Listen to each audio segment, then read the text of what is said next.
It's true. In a crisis like this, we must have a political governance of the economy and a fiscal approach together. If not, we are in trouble. Okay, Danny, eloquently said. Let me come back to Joseph and just follow up on what Danny's saying, which is why is a United States of Europe not a conceivable outcome of this crisis, considering the cost of collapse and what would ensue? First of all, I think I just want to say a word to Donnie. If you are right, you don't have to scream.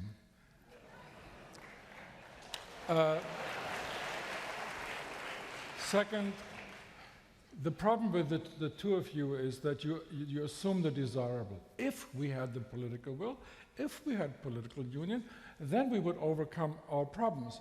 But that's just putting the cart before the horse. The problem is that we don't, and we have to figure out why we don't. And I've tried to explain it in a few sentences. None of us, and you, the Brits, least of all, by the way, wants to give up national sovereignty. Certainly not the core. We don't want to be ruled by Brussels. Neither do you want to be ruled by Brussels, or you. It's certainly none of us. And that's why we never get beyond, when we get to the Eiger North phase, that's why we can't keep going. And that, Donnie, just let me, this is not the European Parliament.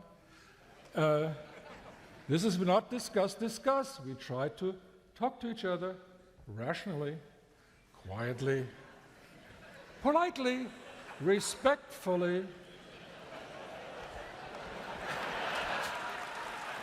You see, this is why we won't have Europe. That's the problem. Okay, I rest my case. Lord Mandelson, you come in on this point of why countries will set aside some of these final key pieces of their sovereignty in turn for a larger Europe that comes out of this crisis, in your view, stronger and more united.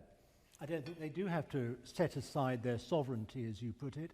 I don't think they need to cease being nation states. They don't have to cease being Britain or France or Germany. The Spanish don't have to stop being Spanish, and the Belgians will continue to muddle through as they do. But the point, frankly, is something slightly different. We're not asking people to give up their nation states. What we're observing is that European people have chosen to see their states and to see their governments pool their sovereignty and their decision-making in respect of certain key important areas of their lives.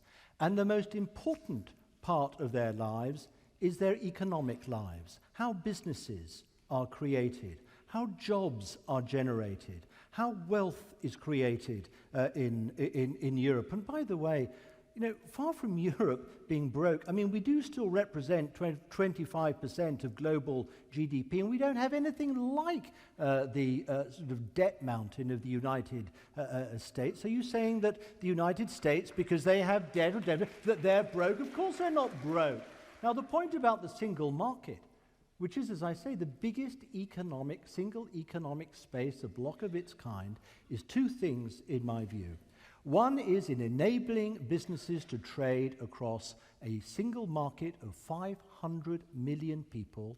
You enable businesses to grow in ways which they would not otherwise be able to do if they were limited to their own countries and if they faced a myriad, a range of 27 different sets of regulatory laws and policies preventing them from trading freely across that single market. And that's what you would have if you didn't have the single market. And secondly, and I know this because I was the European Trade Commissioner, why is it that I am admitted in Washington or Beijing or Moscow or Delhi or Brasilia?